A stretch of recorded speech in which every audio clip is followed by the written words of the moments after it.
My son left me in the woods on a freezing winter night, 45 miles from home, just because I refused to sign over the entire farm. The woods have a way of making old men think more clearly, Dad. I didn't argue. I didn't beg. I just stood there and watched him drive away. About 30 minutes later, a car pulled up. The person who stepped out was calm and ready. I smiled as I got into the car. He thought that night was a lesson for me, but he had no idea he was the one about to face the consequences. I'm really glad you're here. Before we continue, drop a comment and tell me where you're watching from, your city or country. It helps build this community. Please note, this story includes fictional elements for storytelling and reflection. Names and settings are coincidental, but the message behind it is meant to stay with you. The restaurant lights disappeared somewhere around mile 3. I noticed it the way I used to notice things in the courtroom, quietly, without turning my head, filing the observation somewhere useful. The road had shifted from the familiar 2-lane stretch past Miller's Hardware and the old post office to something narrower, something that curled north toward the pine country. Calvin hadn't said a word since we left the steakhouse. He drove with both hands on the wheel, eyes straight ahead, jaw set in that particular way he had when he'd already made a decision and didn't want to discuss it. I let him drive. 30 years on the bench in Madison County taught me that silence is rarely empty. It carries weight. It carries intention. I sat in the passenger seat of my son's car and I listened to the silence between us the way I used to listen to witnesses who thought they were saying nothing. The trees came up on both sides around mile 12. Longleaf pines, old ones, the kind that have been standing since before either of us was born. Their tops disappeared into the December dark. No moon that night, just a sky full of cloud cover and the pale wash of the headlights cutting through the cold. The temperature had dropped into the low 30s. I could feel it at the window seal where a thin draft came through. Calvin still hadn't spoken. I thought about asking where we were going. I decided against it. He pulled off the main road onto a gravel track around mile 18-1, of those old Forestry Service roads that the county stopped maintaining sometime in the 90s. The truck bounced over ruts and packed earth. Branches scraped the side mirror. We went another quarter mile before he stopped, cut the engine, and sat in the sudden quiet with his hands still on the steering wheel. The woods were absolutely still. "Dad," Calvin said. He reached into the back seat and pulled out a manila envelope. He set it on the dashboard between us. "I need you to sign these tonight." I didn't reach for the envelope. "What's in it?" I asked. "The transfer documents, the farm, the accounts." He said it the way someone reads off a grocery list. "It's the right move, Dad. You know you can't manage all of it on your own anymore. Serena and we've got a plan. We can—" "No," I said. The words sat between us as clearly as the envelope did. Calvin turned to look at me for the first time since we'd left the restaurant. In the dim light, I could see the shape of his face, Eleanor's jaw, my forehead, a combination I had once considered nothing short of miraculous. He looked at me the way a man looks at a problem he's already calculated and doesn't understand why the numbers aren't cooperating. "Dad," I said. "No, Calvin." He held my gaze for a moment. Then he looked back out through the windshield at the dark between the trees. He nodded once slowly, like he was agreeing to something I hadn't said. "All right," he said. "All right then." He started the engine. I thought he was turning the truck around. Instead, he put it in drive, and I realized after a moment that he had done the calculation before we ever left the parking lot of that steakhouse. The stopping place, the envelope, the words he'd prepared, and this too. This part he'd decided in advance. He came to a stop, leaned across me, and opened my door. The cold air came in all at once. "You need to think more clearly," he said. "Maybe a little time out here will help." I looked at him. He didn't look back at me. I stepped out of the truck. My boots found gravel, then frozen ground. I stood straight the way I had always stood, and I closed the door behind me with the same deliberate, unhurried motion I used when I closed the door to courtroom B after 30 years of decisions. Calvin pulled away without his reverse lights ever coming on. He'd left in the direction we came from. Within 30 seconds, there was nothing. No taillights, no engine sound, just the wind moving through the tops of those old longleaf pines and the cold pressing in from every direction. I was 45 miles from home. I reached down and touched the face of the watch on my left wrist. An old watch, a Bulova, my wife Eleanor had given me on our 30th anniversary. The crystal was scratched. The band had been replaced twice. I had never once considered replacing the watch itself.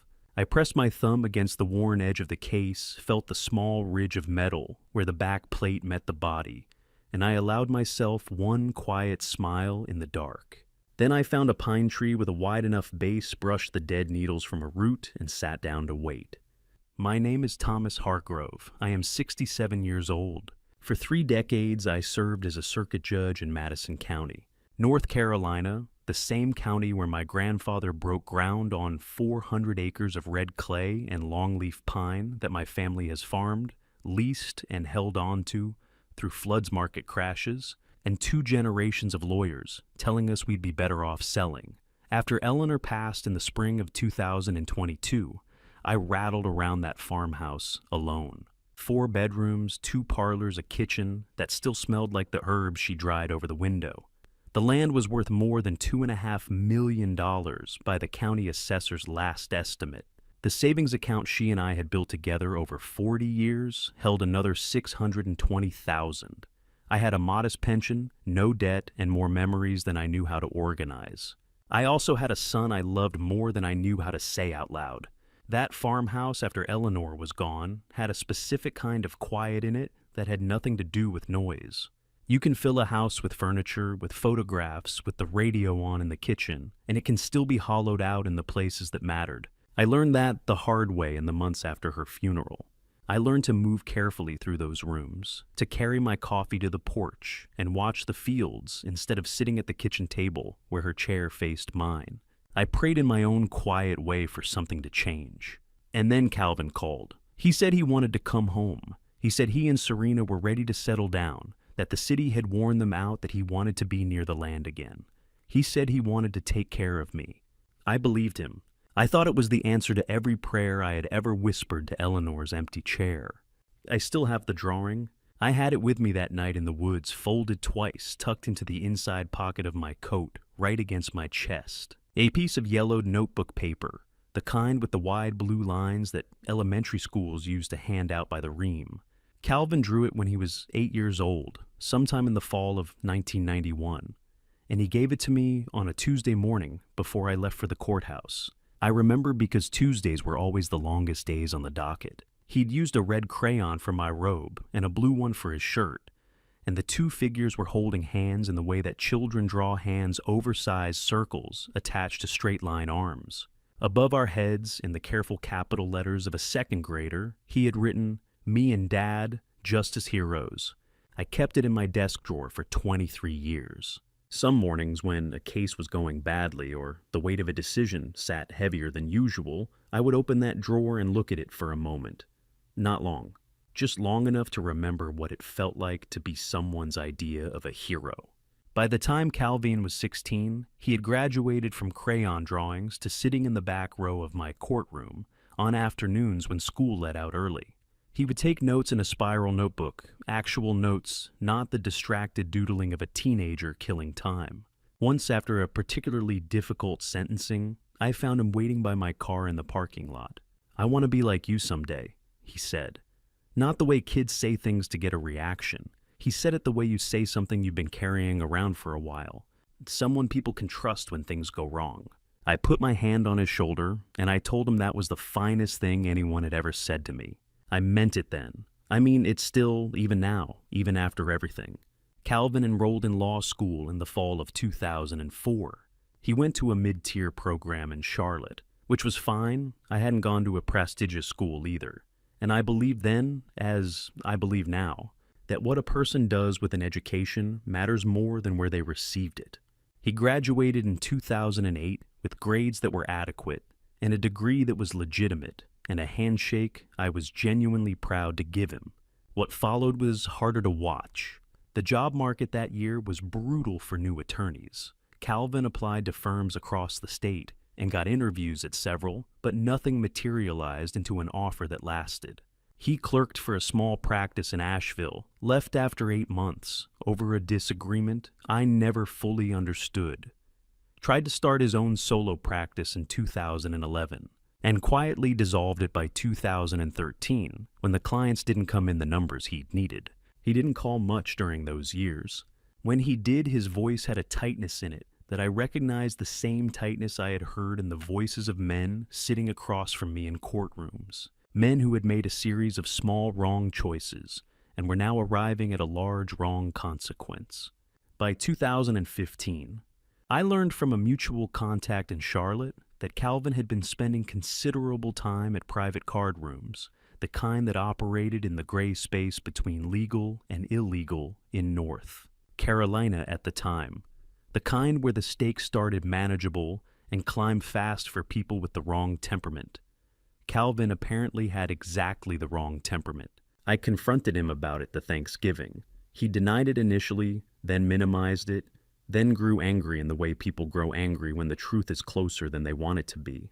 We spent that holiday weekend in a silence that felt nothing like the comfortable quiet of the farm and everything like something breaking. Over the following years, the debts accumulated. By the time Calvin came back into my life in any meaningful way, the figure which I would only learn in full much later had reached $340,000. That was when Serena entered the picture, my daughter-in-law. Serena Hargrove, 37 years old, formerly employed at a regional banking institution in Charlotte. A woman with a precise way of speaking and an equally precise way of listening that I initially took for attentiveness. She and Calvin had been together for several years before they married in 2019. I attended the wedding. I smiled in the photographs. I gave a toast. I thought she steadied him. I thought she was the person who had finally given Calvin something worth being responsible for. Looking back now, I understand that I was reading the situation the way a tired man reads, looking for the parts that confirmed what he needed to believe. Serena didn't pull Calvin away from his troubles. She was, as I would later come to understand, a navigator, someone who saw the shape of a problem and identified the fastest route through it, regardless of who or what stood in the way. Calvin had the debt, Calvin had the name, and I had the land. They arrived on an April afternoon in 2023, their SUV loaded with luggage and what appeared to be a genuine enthusiasm for the farm. Serena carried flowers in from the car. Wildflowers, the kind you buy at the roadside, stands along Route 26. Calvin walked the fence line with me before dinner and talked about the cattle, about the south pasture, about whether the old equipment barn needed a new roof.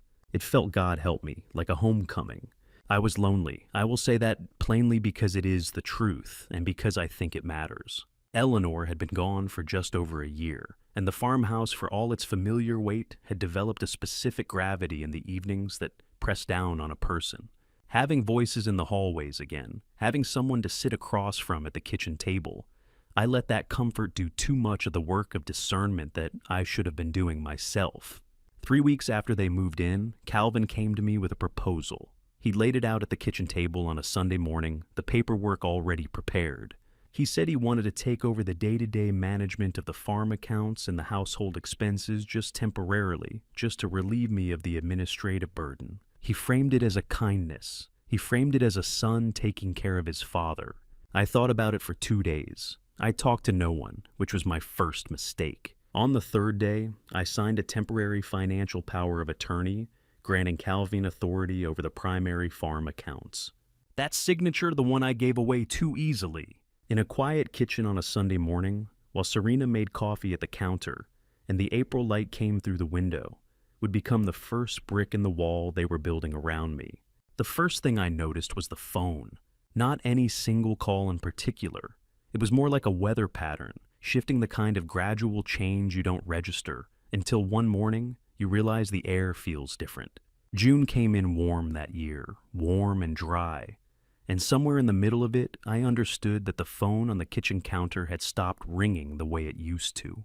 Frank Delgado, a retired surveyor I'd known since our boys played Little League together in the early 90s, had called every 3 weeks or so for years. We didn't have long conversations. We talked about the weather, the county commission, whether the diner on Route 26 had gotten better or worse since it changed ownership. The calls had stopped. I told myself he was busy with his grandchildren for the summer. Reverend Harris from the Madison County Community Center had called twice in the spring about the literacy board I'd served on for 8 years. I hadn't heard from him in 6 weeks. I told myself the summer program had his full attention. My neighbor to the north, Gerald Webb, and I had a long-standing arrangement to share equipment during hay season. He hadn't come by, hadn't called. I told myself he'd gotten his own baler fixed. That was the version of events I was running in June of 2023. A series of reasonable explanations stacked one on top of another until they formed something that looked from a certain angle like the truth. I began to pay closer attention in July. What I noticed wasn't dramatic. Serena had a gift for making things appear entirely natural. When Frank called on a Wednesday afternoon while I was out walking the south fence line, she told him I was resting and that she'd pass along the message. She was pleasant about it. I later confirmed that from Frank himself, much later. Friendly even. The kind of friendly that made a person feel it would be rude to press further. The message, of course, was never passed along. The internet service had what Serena described as connection issues, with a frequency that seemed remarkable for a rural area that had managed reliable service for the better part of 4 years. It always happened at specific moments when I sat down at the desk in the study in the evenings to correspond with people, or when I had mentioned earlier in the day that I intended to call someone. The router would be reset by morning. Calvin would shrug and say the service out here had always been spotty. I am a man who spent 30 years evaluating the credibility of testimony. I know the difference between coincidence and pattern. What I did not know in those weeks was what to do with what I was seeing, because every piece of it could be explained away individually, and because the alternative, the conclusion that my own son and daughter-in-law were deliberately walling me off from the people in my life, was a conclusion I was not yet ready to hold. So I talked myself out of it, which I now understand was exactly what they were counting on. Dorothy came on a Saturday in mid-July. My younger sister is 63 years old, a retired school teacher from Boone, who has strong opinions about pie crust county politics and the proper way to stake tomatoes. She drove 2 hours to bring me an apple pie and to sit on the porch and drink sweet tea and talk the way we had talked for 6 decades. I heard her truck on the gravel drive and felt something loosen in my chest that I hadn't realized had been tight. We had a good afternoon. We talked about Eleanor. We talked about the farm. Dorothy walked with me to the old equipment barn and looked at the roof and confirmed what I had already suspected it needed attention before winter. She stayed for dinner. Serena was pleasant throughout, attentive, refilling glasses, asking questions about Boone. Calvin talked with Dorothy about the south pasture. It seemed for those few hours entirely normal. 2 days later, Serena came to me in the study. She sat across from me with her hands folded in her lap, and her expression arranged into something that I can only describe as carefully sorrowful. She said she didn't want to cause trouble. She said she almost hadn't come to me at all. She said she'd overheard Dorothy during those few minutes, when the two of them had been alone in the kitchen after dinner, saying something that had concerned her, something about speaking to an attorney about Thomas's capacity to manage his affairs, about whether the farm might need a legal trustee appointed. Serena said she wasn't judging Dorothy. She understood that Dorothy loved me. She simply felt that I deserved to know. Then she left me alone with it. I have cross-examined witnesses who had more integrity than that conversation deserved. But I was not in a courtroom. I was in my own study on an evening in late July, and the person sitting across from me was my daughter-in-law, who had come to me, or so it appeared, out of genuine concern. I did not stop to ask myself whether what she described was plausible, whether Dorothy had any reason to take such a step without speaking to me first, whether the story had the particular seamless quality of something that had been constructed rather than observed. I picked up the phone and called Dorothy. The conversation was not good. I was sharper than I should have been, and Dorothy, who does not accept that tone from anyone, least of all her older brother, pushed back immediately. She denied saying any such thing. She was angry in the way that people are angry when they've been genuinely wronged, which is different from the anger of people who've been caught. I knew the difference. I had seen both hundreds of times. I chose not to apply that knowledge to my sister. 3 days later, Dorothy drove back to the farm. She knocked for several minutes. She called my name through the front door. I stood in the hallway and listened to her knock and could not make myself open it. Because opening it meant admitting that I had been wrong and foolish, and that the person I was becoming frightened me. She left without a word. I watched her truck move down the long gravel drive that Eleanor had lined with river stones the summer of 2006. Dorothy didn't look back. Not once. And for the first time since Eleanor had passed, I felt completely alone in a way that had nothing to do with an empty house. The bank statement arrived on a Tuesday. I almost missed it. Serena had taken over sorting the mail, another one of those arrangements that had developed gradually framed as a convenience that I had accepted without examining closely enough. But that particular Tuesday, she had a dentist appointment in town, and Calvin was out on the south pasture. And when I came through the front door from my morning walk, I found the stack of envelopes on the hall table where the mail carrier always left them when no one answered the door. I sat down at the kitchen table and opened the statement the way I had always opened documents that required my full attention, slowly without prejudice, reading each line before moving to the next. The transfer was on the second page. $8,000 moved on the 14th of July to an account number I did not recognize, listed under a routing code that meant nothing to me. The notation beside it read, Asset Management Services, Q2 fee. I read it 3 times. Then I folded the statement, put it in the inside pocket of my work jacket, and went out to the barn to finish a repair I'd been meaning to get to all week. I waited until dinner. 30 years on the bench taught me many things, but perhaps the most useful was this. The manner in which a person responds to an unexpected question tells you more than the content of their answer. The content can be prepared. The manner for most people cannot, not entirely.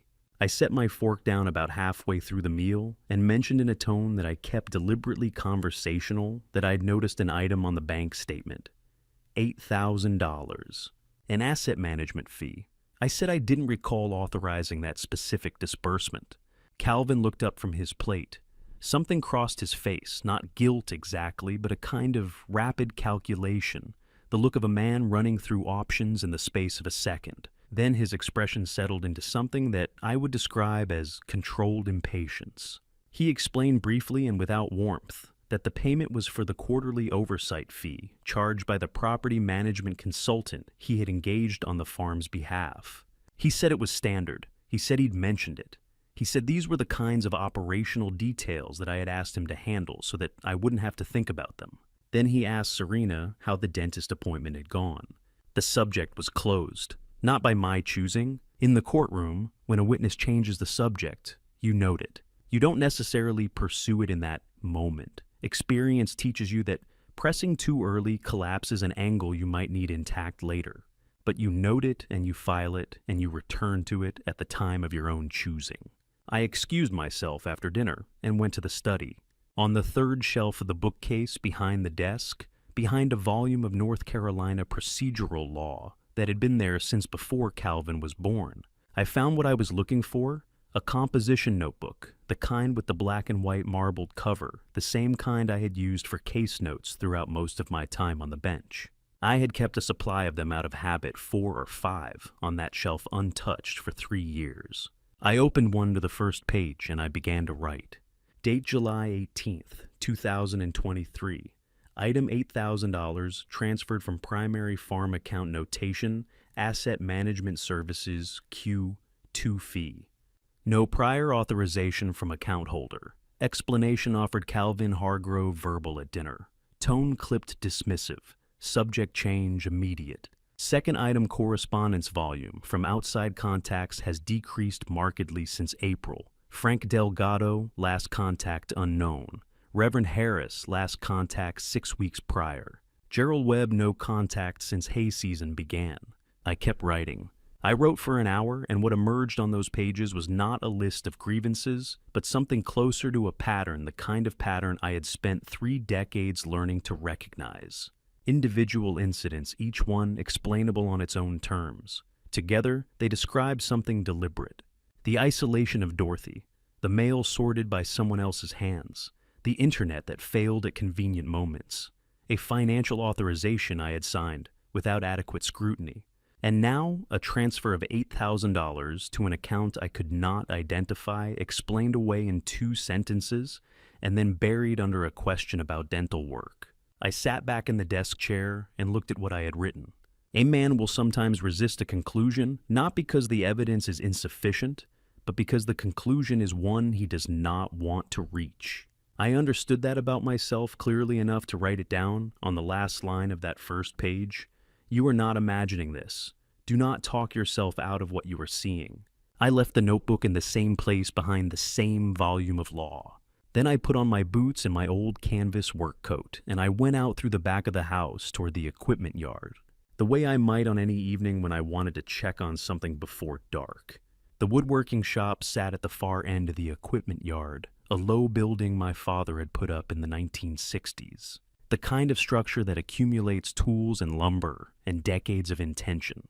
I had spent considerable time in that shop during the year after Eleanor passed, turning wood on the lathe building, nothing in particular, simply keeping my hands occupied while my mind found its way through grief. Behind the workbench, beneath a stack of rough-cut white oak boards that I had been meaning to mill for 2 summers, there was a flat box. Inside the box was a cell phone, one of the old flip-style models, the kind that predated the devices Calvin and Serena carried. Bought years ago, as a backup when the landline went out during ice storms.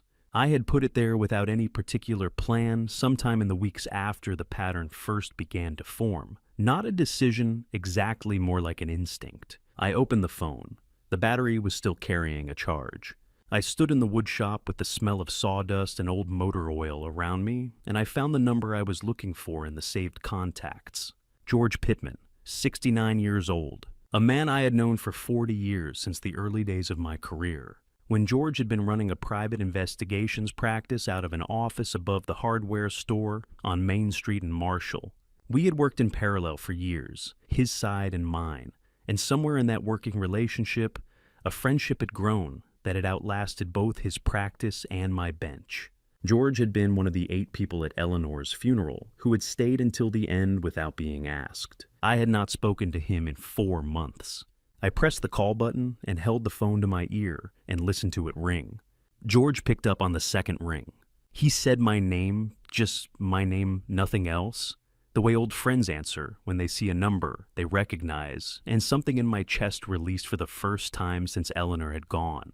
Not the grief, not the months of what had been building in that house, just the tight, careful watchfulness that I had been holding without realizing how much it weighed. George, I said, I need to talk to you about something. I should tell you about George Pittman. We met in the fall of 1988, across opposite sides of a land fraud case that had been working its way through Madison County for the better part of 2 years. George was operating as a private investigator, retained by the family on one side of the dispute. I was the newly appointed circuit judge assigned to hear it. Technically, we had no business speaking to each other outside the courtroom. Practically, we ended up having a conversation in the parking lot of the county records office one October afternoon that lasted 3 hours and settled nothing about the case, but established something more durable than a ruling. What we discovered in that parking lot, and in the years that followed, was that we had arrived at our respective careers from different directions, but with the same underlying conviction that the most important thing in any room where truth was being determined was the integrity of the process, not the preferences of the person running it. George had walked away from a case, once a well-paying one in Buncombe County, because the client had asked him to shade a report. He told me about it without any particular pride, the way a person describes a decision that was simply obvious. I recognized that quality. I had made a version of the same decision more than once in less dramatic circumstances. We had been friends for 35 years by the time I stood in that woodshop and dialed his number. George retired from his investigative practice in 2010, not because the work had diminished, but because, as he put it, his knees had. He moved to a property in Yancey County, about an hour's drive north of the farm, where he kept bees, maintained a sizable vegetable garden, and because George was constitutionally incapable of leaving things alone, continued to notice things. He had contacts throughout the western counties who called him occasionally with questions. He had databases he still accessed. He had, as I would discover, been paying attention to my situation for longer than I had been paying attention to it myself. During that first call in July, George told me things I was not prepared to hear. He had noticed the change in me, or rather the change in my visibility sometime in the late spring. A mutual acquaintance had mentioned in passing that Thomas Hargrove seemed to have gone quiet lately, that his son and daughter-in-law were very much present at any public occasion, but that Thomas himself seemed less like a man choosing to step back and more like a man who had been stepped back on behalf of. George, being George, had filed that observation and begun pulling threads. Over the 2 months between our last contact and my call from the wood shop, he had identified 3 transfers from the farm's operating account to an entity he could not find registered in North Carolina's business records. He had spoken quietly and directly with Frank Delgado, who confirmed that his calls had gone unreturned or been intercepted by someone who identified herself as Calvin's wife. He had obtained through channels he declined to specify over an unsecured line a partial picture of Calvin's financial situation that was significantly worse than I had imagined. $340,000 in outstanding debts. 2 creditors whose methods of collection were not, George suggested, carefully entirely conventional. A pattern of movement payments made, reversed routed through intermediary accounts that had the structure, though not yet the documentation of something that would interest a prosecutor. I sat in the woodshop with the old phone against my ear and listened to my friend tell me the shape of what had been happening around me, and what I felt was not surprise. It was the particular heavy sensation of having a suspicion confirmed that you had been hoping in some private part of yourself to be wrong about. "I need you to approach Dorothy," I told him when he had finished. "Separately from me. She won't take my call right now, and there are reasons for that. I'll explain another time. But she needs to know what you know, and she needs to hear it from someone she hasn't been told to distrust." George said he would handle it.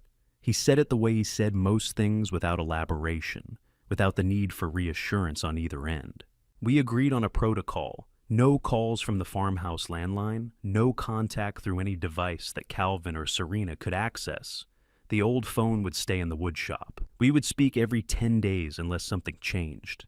Then I went back to the house and sat at the dinner table and watched Calvin and talk about a fence repair on the north boundary, and Serena describe a program she had seen on television. And I said very little and listened to everything. August passed quietly. I performed my role with the care that 30 years of maintaining a neutral courtroom expression had given me. I asked no questions that would signal awareness. I expressed no unusual interest in the mail, the accounts, or the schedule.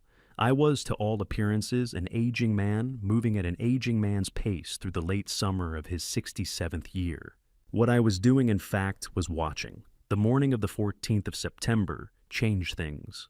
I woke at my usual hour a few minutes before 6 and went to the kitchen to start the coffee.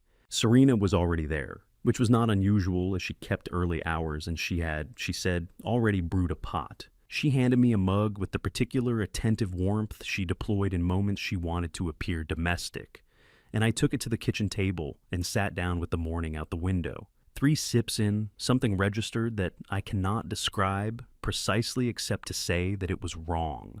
The flavor was altered in a way that had nothing to do with the beans or the roast. A faint undertone chemical rather than bitter, the kind of thing you might not notice if you weren't a man who had spent 2 months paying attention to everything. My thinking in the minutes that followed took on a slightly softened quality, not confusion exactly, but a reduction in sharpness that I recognized because I had not felt sharp for weeks and had only recently recovered my natural clarity. I stood up, took the mug to the back porch, and poured it into the pot of Eleanor's climbing roses that she had planted against the south-facing wall the summer of 2018. Then I came inside and rinsed the mug at the sink. For 3 days after that, I was more careful than I had ever been. On the 4th morning, Serena came into the kitchen, filled a fresh mug from the pot she had prepared, and carried it to me at the table with a smile that was warm and practiced and entirely confident. I smiled back. I thanked her. I wrapped both hands around the mug the way a man does when the morning is cool and the coffee is welcome. And I did not drink a single drop. If you're still here, comment "still here" so I know you're with me. And tell me this, if it were you, would you keep quiet and watch a little longer? Or make your move right now? I want to see your answer below. Also, a quick note before we continue. Parts of this story are enhanced for storytelling purposes. Not everything reflects real events, but the message is worth hearing. Serena mentioned the appointment on a Monday morning in early October, the way she mentioned most things she had already decided, as information rather than a proposal. She said my previous physician, Dr. Calloway, had retired at the end of September, which was true. She said she had taken the liberty of finding a replacement, a family practice doctor from the neighboring county, who made house calls for patients with limited mobility or transportation difficulties. She said it would save me a trip to town. She said it in a tone that implied the matter was settled, and that the appropriate response on my part was appreciation. I said that sounded fine. What I did not say was that I had already noticed Dr. Calloway's retirement notice in the local paper 3 weeks prior, that I had been intending to ask around for a recommendation myself, and that the speed with which Serena had produced an alternative, a doctor from outside Madison County, one with no existing relationship to me or to anyone in my social circle, struck me as the kind of detail worth noting. I added it to the notebook in the wood shop that evening, one line, no commentary. Dr. Leonard Marsh arrived on a Wednesday, and he was 58 years old, a lean man with close-cropped gray at his temples and eyeglasses with thin gold frames that gave him the appearance of someone who had been an academic before he became a clinician, which, as I later learned, was essentially accurate. He carried a worn leather bag that looked older than my desk, and moved through the front parlor with the unhurried manner of a man accustomed to entering houses in the middle of other people's difficult circumstances. Serena showed him in, offered coffee, and excused herself to the kitchen to prepare it. Dr. Marsh set his bag on the side table, opened the intake folder he had brought, and looked down at the patient name on the first page. Then he looked up at me. "Thomas Hargrove," he said. It was not a question. His voice had dropped just slightly into something more careful. "Circuit Judge, Madison County." "And retired," I said. He was quiet for a moment. From the kitchen came the sound of the cabinet opening, the familiar pull of the coffee drawer. "My father's name was Raymond Marsh," he said. "He owned a property in eastern Madison County, about 60 acres, a small cattle operation. In 2003, the insurance company handling his property coverage denied a structural damage claim, a denial that would have forced him to take out a loan he couldn't have repaid at his age. The case went to your court. I remembered it. Not immediately, not with the fluency that I could recall cases from my active years on the bench, but it came back as he spoke the specifics of the dispute, the pressure that had come from the insurance company's legal team regarding the disposition, the fact that the evidence had not supported their position regardless of the pressure. "You ruled in his favor," Dr. Marsh said, and I was told later that there had been efforts to suggest a different outcome. "The evidence didn't support a different outcome," I said. He nodded once slowly. "My father kept the property until he passed in 2005. His last instruction to me was to find a way to thank Judge Hargrove." He paused. I never found the occasion until now. The kitchen sounds had stopped. Dr. Marsh reached into the folder and withdrew a prescription pad. He wrote methodically, tore the sheet free, and held it out to me. Beneath the printed prescription, a standard blood pressure medication, nothing unusual. There was a second slip of paper, smaller, folded once. On it was an email address handwritten.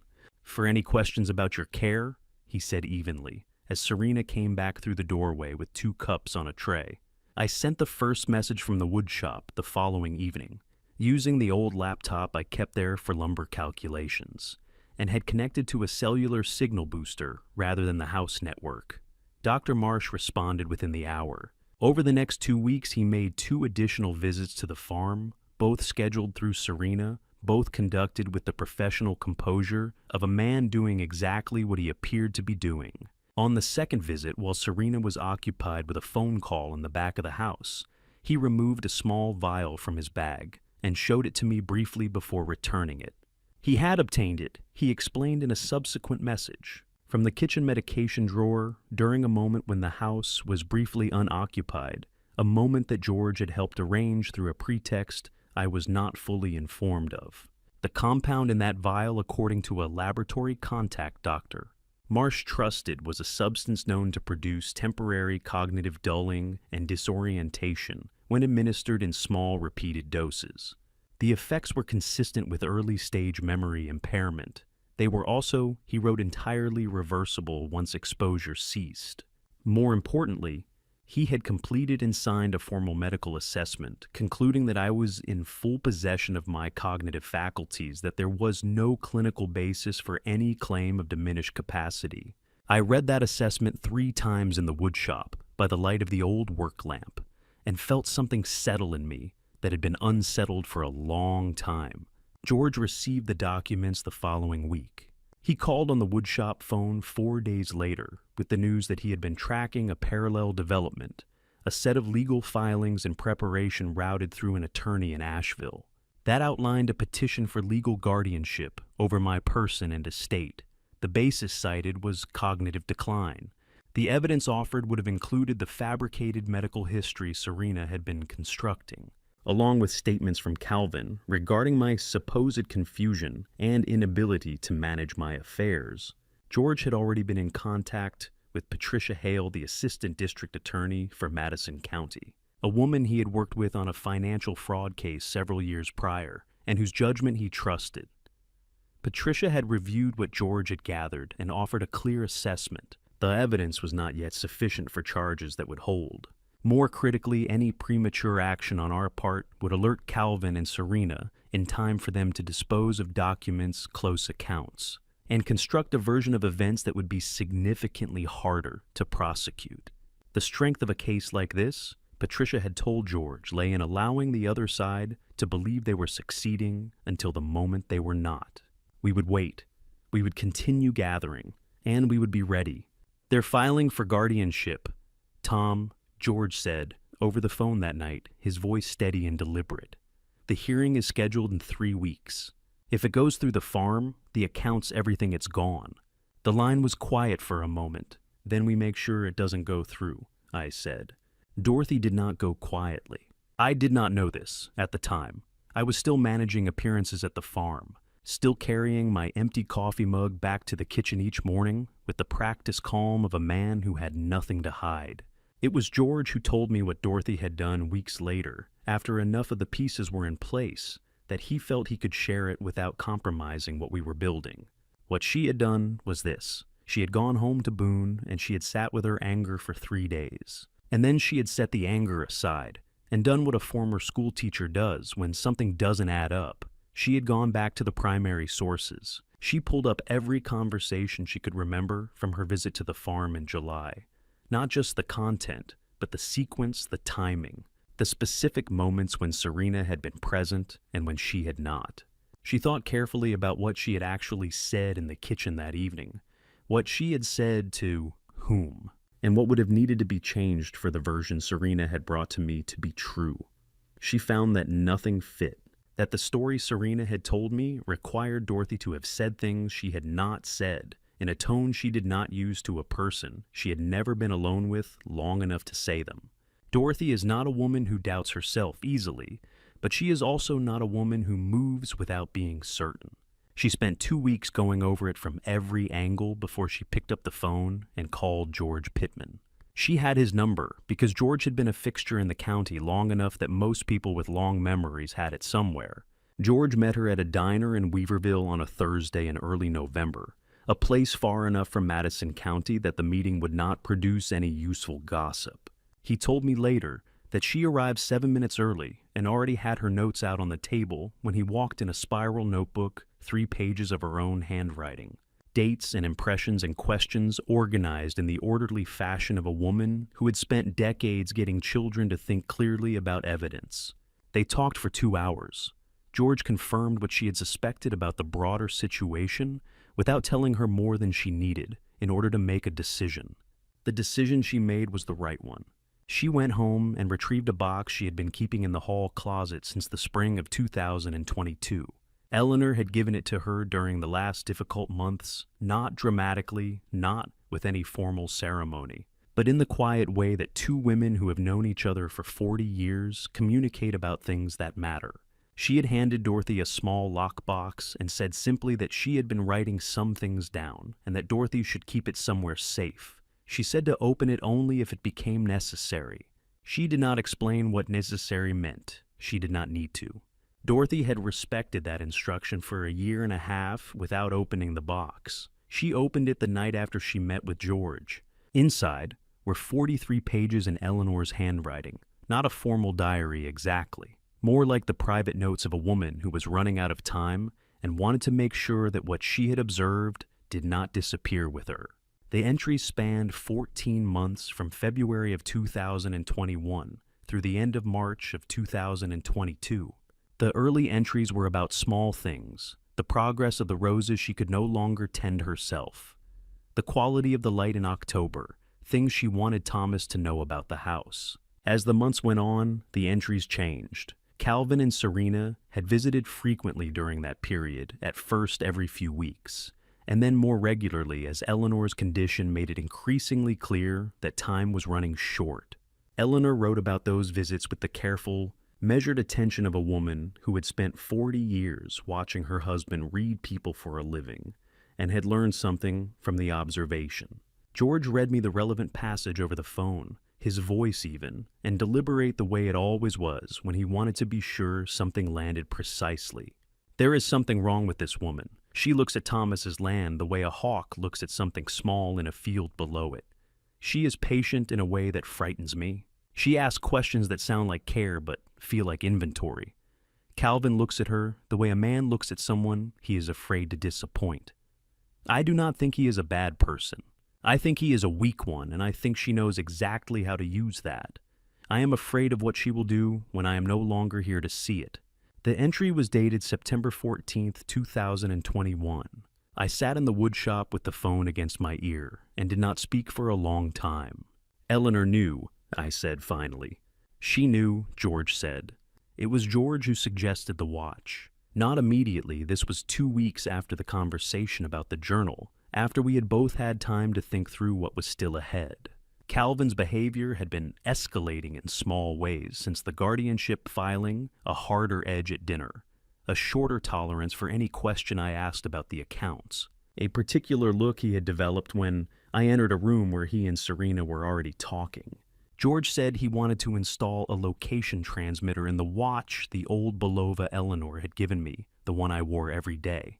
He said it was a precaution. He said it in the particular careful way he used, when he wanted to make something sound minor that was not entirely minor. Just in case, Tom, he said, just in case. I thought about it for exactly as long as it deserved, which was not long. I left the watch on the fence post at the north boundary of the property on a Tuesday morning, and George collected it and returned it by Thursday evening. And after that it sat on my wrist the same as it always had, except that it was no longer only a watch.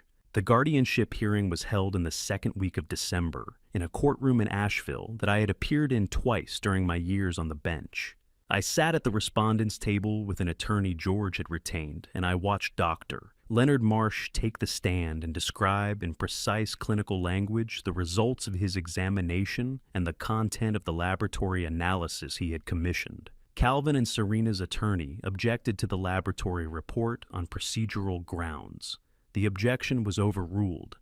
The medical assessment was entered into the record. The petition was denied in full. The judge's language was measured but unambiguous. There was no clinical basis for the determination of diminished capacity. The petition was without merit. Court costs were assigned to the petitioners. I did not look at Calvin during the ruling.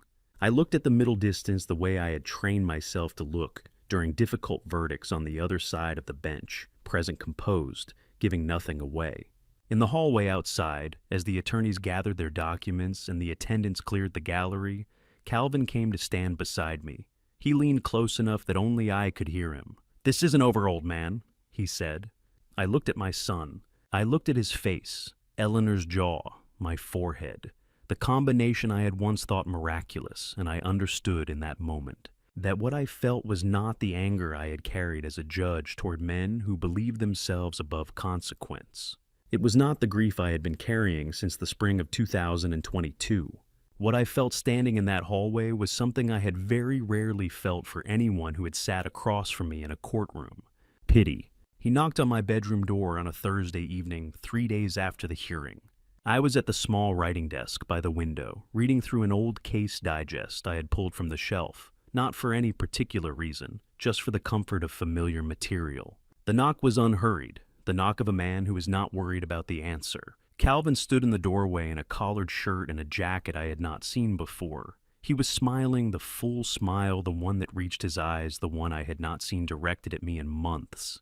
He said he wanted to take me to dinner. He said he knew things had been tense lately, and that he was sorry for that, and that he thought a good meal and some time together might do them both good. He named the restaurant Harlan's Steakhouse on the east side of town. The place with the dark wood paneling and the good bourbon selection and the tables far enough apart that you could have a real conversation. I looked at my son in the doorway and I said, "That sounded fine." What I did not tell Calvin was that I knew Harlan's well, not as a place I had discovered in recent years, but as a place Eleanor and I had gone for 31 years of anniversaries and quiet celebrations. A place where the host knew our names, and the corner booth in the back had been ours by informal understanding since before Calvin was old enough to eat steak. I had not been back since Eleanor passed. I had not been ready. I understood that Calvin either knew this and had chosen the location deliberately or did not know it and had chosen it for other reasons. I was not certain which possibility I found more troubling. I took my suit jacket from the closet, a charcoal wool the one I wore when the occasion required something presentable, but not formal. In the inside breast pocket, I placed a small digital recorder that George had passed to me 2 weeks prior through the dead drop arrangement we had established at the north fence post. The recorder was no larger than a pocket knife. George had shown me the single-button operation press once to begin, press again to pause. I pressed it once in the bathroom mirror, confirmed the small indicator light came on, and put the jacket on. Then I checked the watch. Eleanor's watch pressed my thumb, once against the worn edge of the case, the way I had done in the forest on the night this story began, and went downstairs. Serena was in the kitchen when I came down. She looked up from what she was doing and said, with the warm register she used for performances, that it was good to see us going out together, that it had been too long, that she hoped we'd have a wonderful evening. I told her thank you and followed Calvin out to the truck. Harlan's was quieter on a Thursday than on weekends, which I suspected was part of the calculation.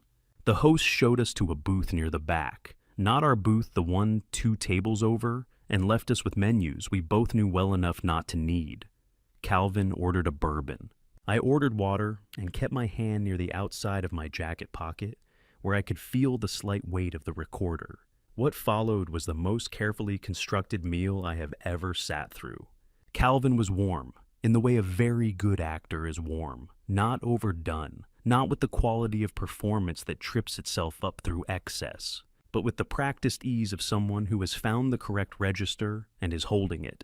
He asked about the farm, about the south pasture, about whether the equipment barn roof had been looked at yet. He poured from the breadbasket the way you pour for someone you are comfortable with. He laughed at the right moments, paused at the right moments, left space in the conversation, the way a person does when they want you to feel heard. Somewhere in the middle of the main course, he mentioned Eleanor. He said it quietly, looking down at his plate for a moment before looking up. He said he had been thinking about her lately. He said he missed her in the way that you miss someone who was the center of a thing, and that the farm felt different without her, in ways he found difficult to describe. His voice dropped just slightly on her name. His expression arranged itself into something that looked from across the table very much like genuine grief. I held my bourbon glass with both hands and watched my son's face and said nothing. I had spent 30 years watching people perform emotions they did not feel. I had also spent 30 years watching people feel emotions they did not know how to express. The difference was not always obvious from the outside, and on that particular night sitting in a booth 2 tables from where Eleanor and I had spent 31 years of quiet celebrations, I allowed myself the possibility that both things might be true at once, that Calvin could be performing grief and feeling it simultaneously, that a man could be capable of what he was capable of and still carry something real beneath it. I filed that thought away for later. There would be time for it later. What I needed in that moment was to stay exactly where I was present, composed, giving nothing away. He suggested a drive when the bill was settled. "Let the meal settle," he said, pulling on his jacket. "Take the long way back. I haven't driven out north of town in a while." I said that was fine. We walked out into the December cold together, our breath visible in the parking lot. Light and I thought briefly of all the times I had walked out of that restaurant with Eleanor's hand in the crook of my arm. I let the thought pass. There was no useful place for it tonight. Calvin drove without urgency. The truck moved through the east side of town, past the hardware store and the county records building, and the old post office through the intersection, where Route 26 met the county road north, and then out past the last of the streetlights into the dark beyond the town limits. The road narrowed. The trees came up on both sides, the long-leaf pines, old growth, the kind that have been there longer than any dispute over any piece of land in this county. I watched the road. I did not speak. Calvin did not speak. The clock on the dashboard read 11:17. I kept my right hand relaxed in my lap, and my left hand resting on the door panel near the window, and I breathed slowly the way I had learned to breathe during difficult sessions through the nose measured out without any sound. The recorder in my breast pocket was running. The watch on my left wrist was doing what it had been designed recently to do. The truck slowed, turned off the main road onto a gravel track.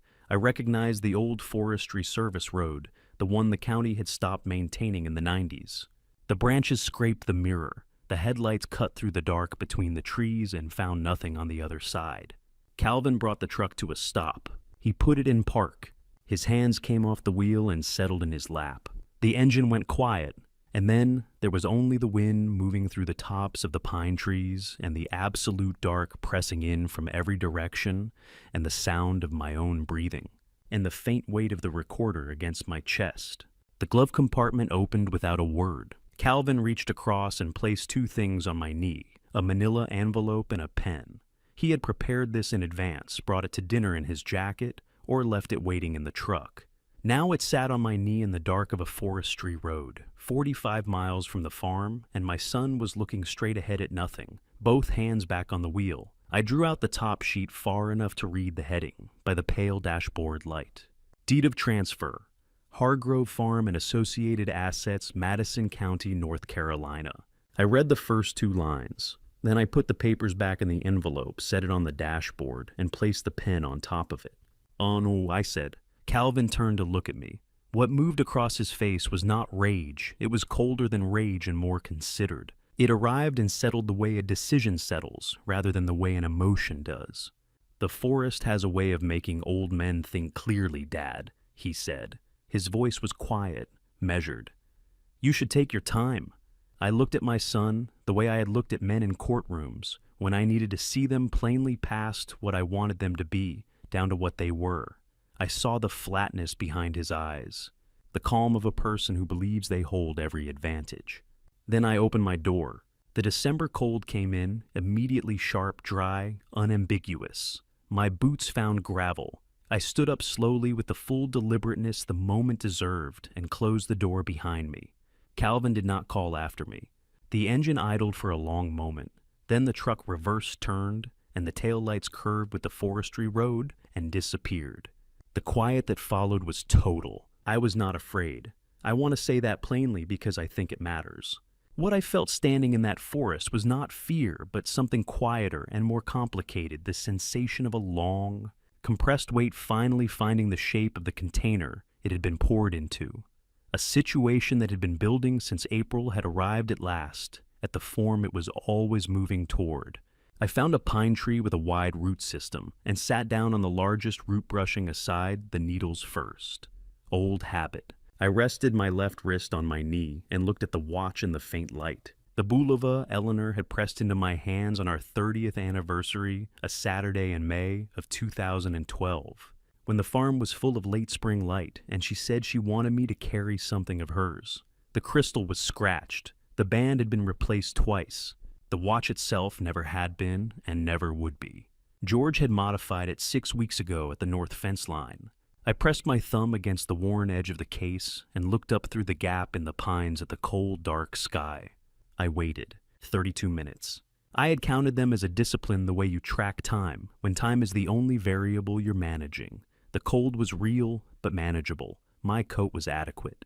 I had dressed that morning with the theory that Calvin's invitation arriving 3 days after a courtroom defeat was unlikely to be entirely benign.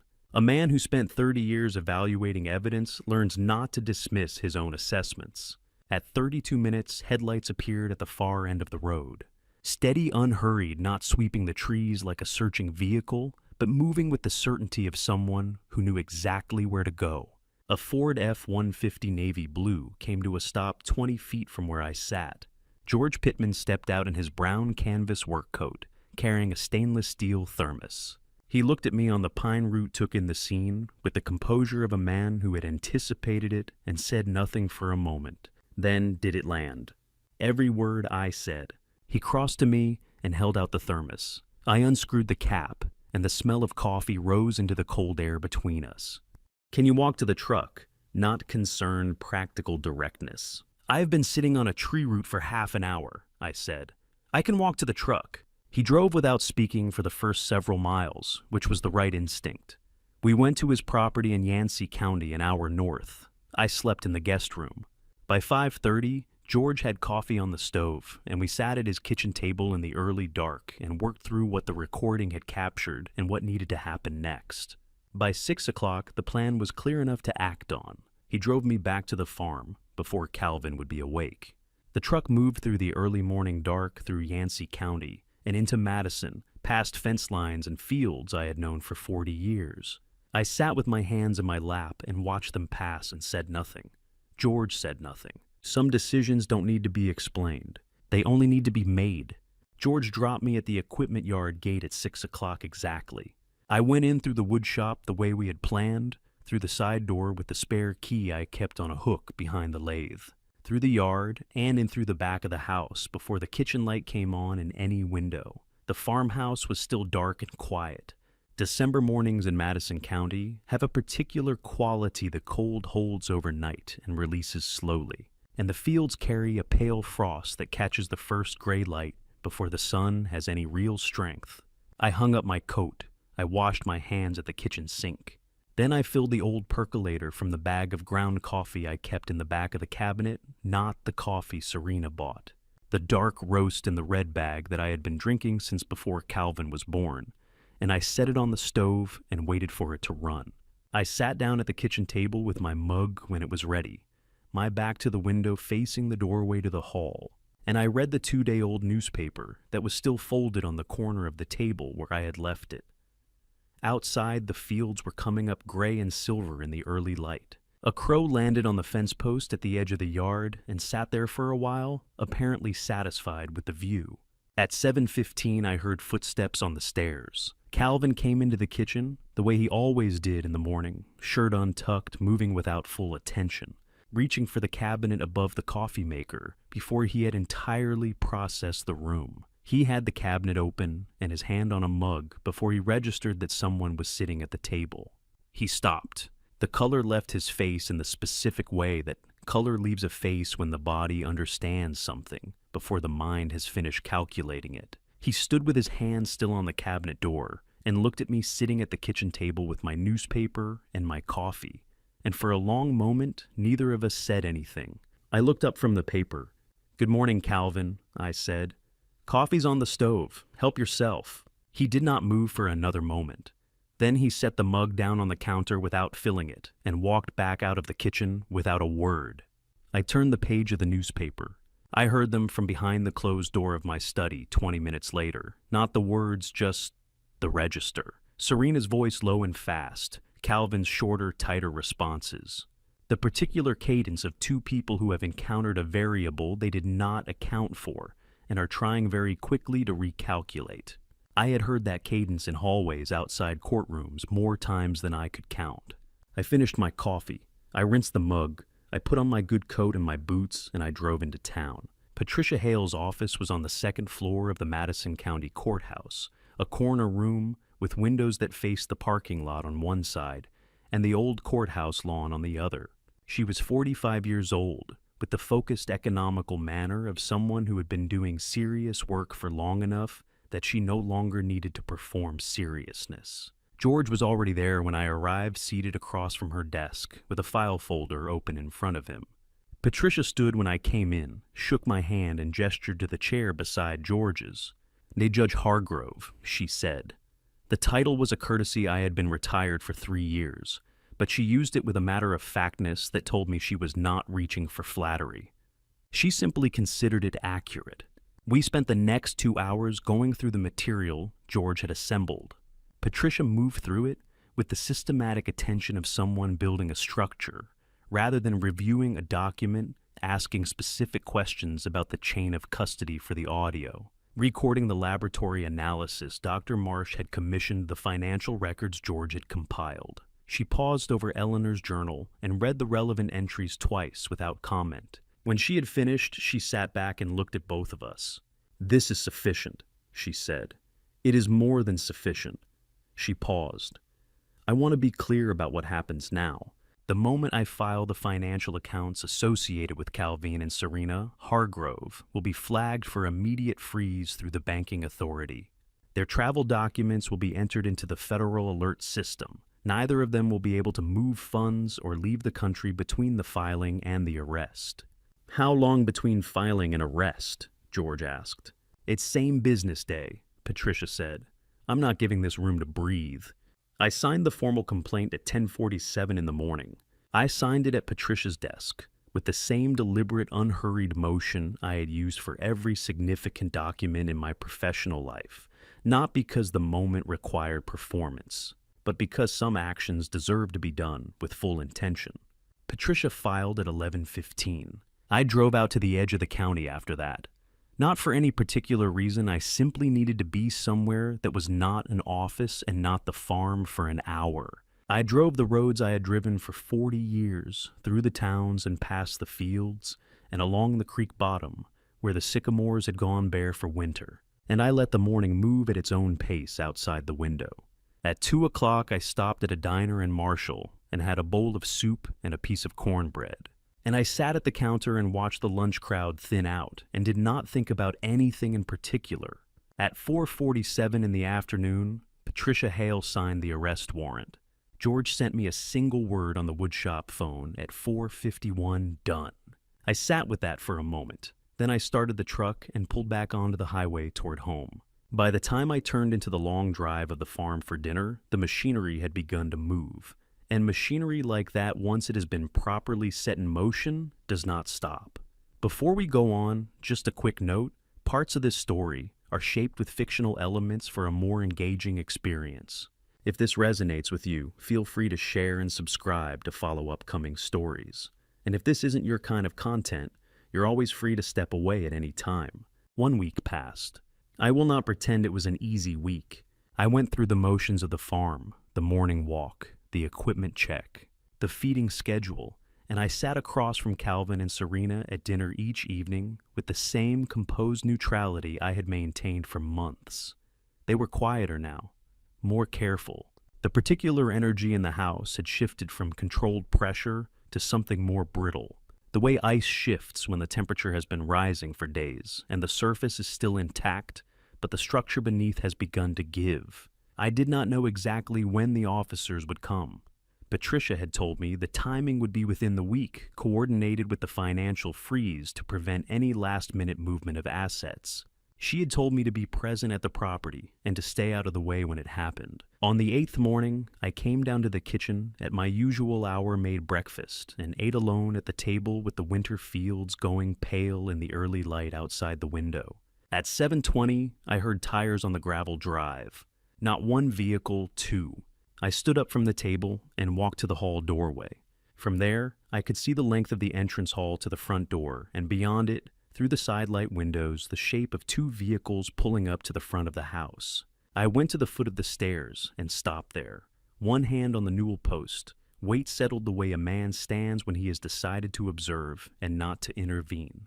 The knock came hard and official, the knock that carries its own authority, regardless of who opens the door. Calvin came down the stairs first. He was in the clothes he slept in, his hair not yet arranged, and he moved with the residual confidence of a man who has not yet registered what kind of morning this is. He reached the front door and opened it. What happened to his face in the next 3 seconds was something I had witnessed from the other side of a courtroom, many times the specific, irreversible moment when a person understands that the calculation they have been running has reached its end. He took a step backward. His mouth opened and closed once. The lead officer was a woman in her 40s with a Madison County Sheriff's Department jacket and a manner that was professional and entirely without drama. She identified herself, stated that she had a warrant for the arrest of Calvin Hargrove and Serena Hargrove, and began reading the charges in the level. Procedural voice of someone who has done this a great many times. Elder financial abuse. Conspiracy to commit fraud. Deliberate administration of a cognitive-altering substance to a vulnerable adult. Unlawful attempt to seize property through coercion. 4 counts. I heard Serena before I saw her, a sharp intake of breath from the direction of the living room. She had come to the doorway between the living room and the hall, and she was standing with both hands gripped around the back of the sofa, the way a person grips something solid when they need an anchor. Her face had the particular stillness of someone who is processing consequences they had, until this moment, considered theoretical. The officers were efficient and unhurried. Within minutes, both Calvin and Serena had been moved to the entrance hall. The restraints went on, with a metallic sound that carried through the quiet of the farmhouse the way sounds carry in the early morning when there is nothing else competing with them. Calvin turned his head and looked up at me. I was standing at the foot of the stairs, one hand still on the newel post, and I looked back at him. I did not move toward him. I did not speak. I held his gaze the way I had held the gaze of every person who had ever sat across from me in a proceeding that required my full and undivided attention, present steady, entirely without the need for the moment to be anything other than what it was. He looked at me for a long time. Then the officers moved, and he moved with them, and the front door opened onto the December morning. I watched through the sidelight window as the 2 vehicles crossed the gravel drive and turned out onto the county road. The last of the brake lights disappeared around the curve at the bottom of the hill. The farm went quiet. I stood in the entrance hall alone for a while, my hand still on the newel post. Then I went back to the kitchen and finished my breakfast. 2 weeks later, I sat across from Patricia Hale in her corner office at the courthouse. She had updates, and she had a warning, and she gave me both with the same measured directness she applied to everything. The financial freeze had captured substantially all of the assets Calvin and Serena had moved, not every dollar, but enough that restitution was viable. The prosecution's evidentiary position was strong. She expected to proceed to trial in February. The warning was Wade Coleman. He was 50 years old, a criminal defense attorney out of Asheville who had built a reputation over 2 decades for a specific courtroom strategy when the evidence against his client was strong. He redirected the jury's attention toward the credibility of the person making the accusation. He did not argue that his clients were innocent, so much as he argued that the other side was not trustworthy. He had done it successfully more than once with elderly complainants whose histories could be made to look in the right light like liabilities. Patricia told me this without softening it, which I respected. "He'll go after your record," she said.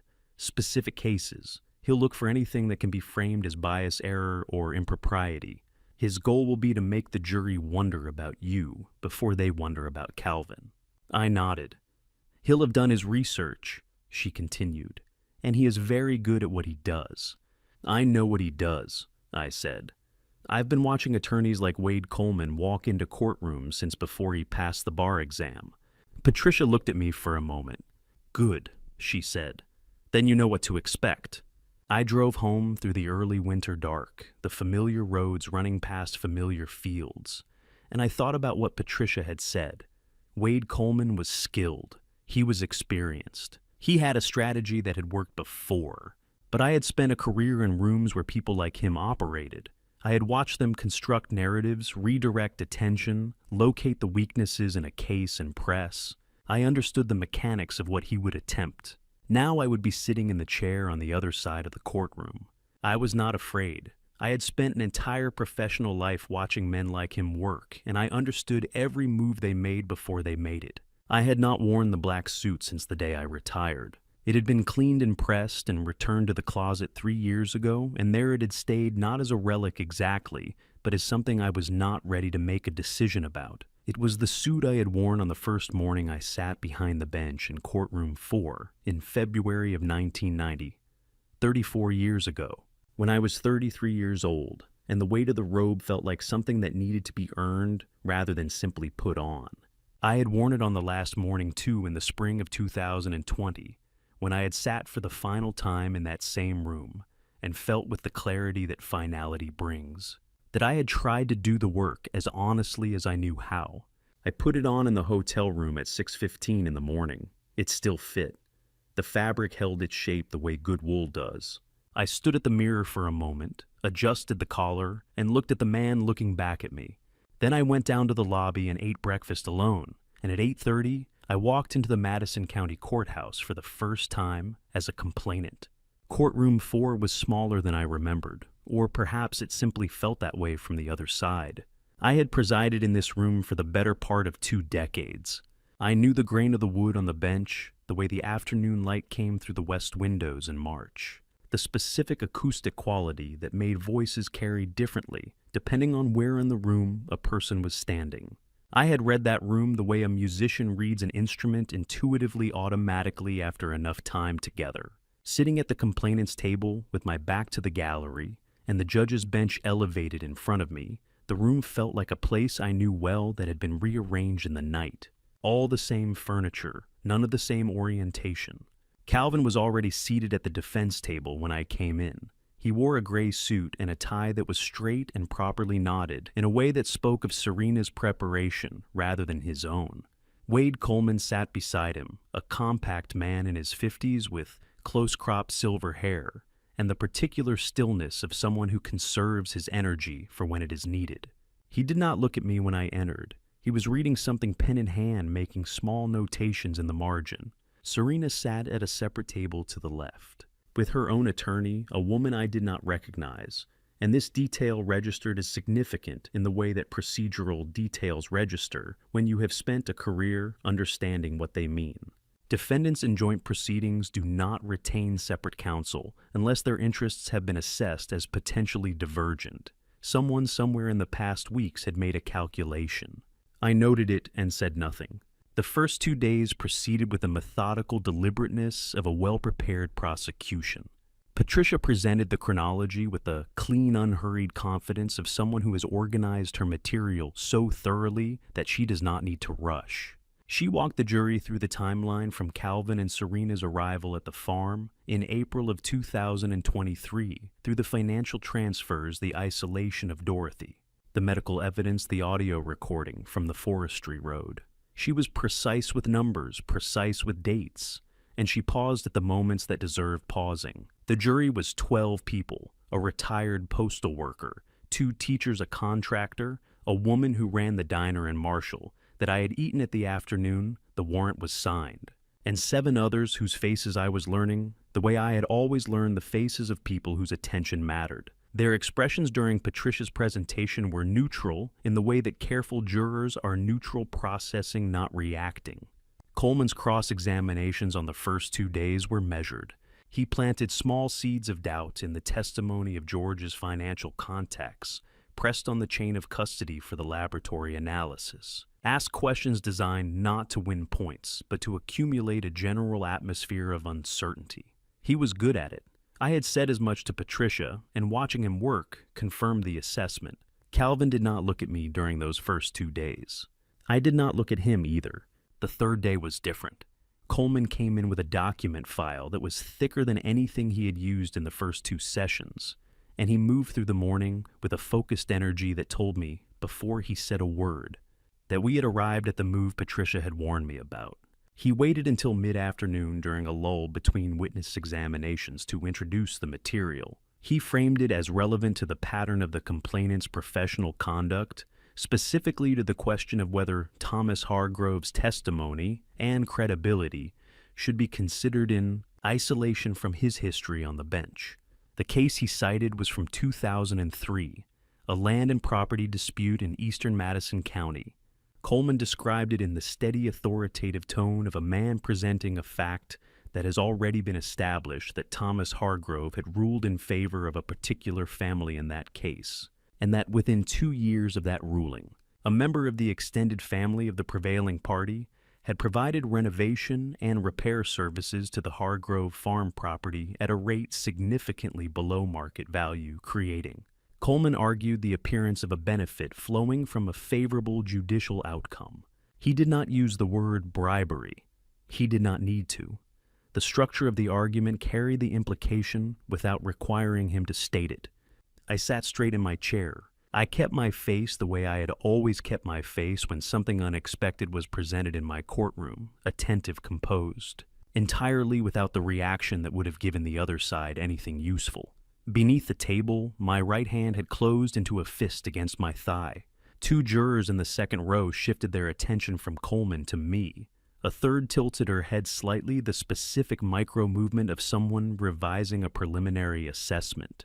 Patricia was on her feet within seconds, objecting on the grounds that the characterization was unsupported and the implication unsubstantiated. The judge, a woman in her late 50s who had been managing the proceeding with careful impartiality, sustained the objection, but allowed the underlying case reference to remain as a matter of record subject to proper evidentiary support.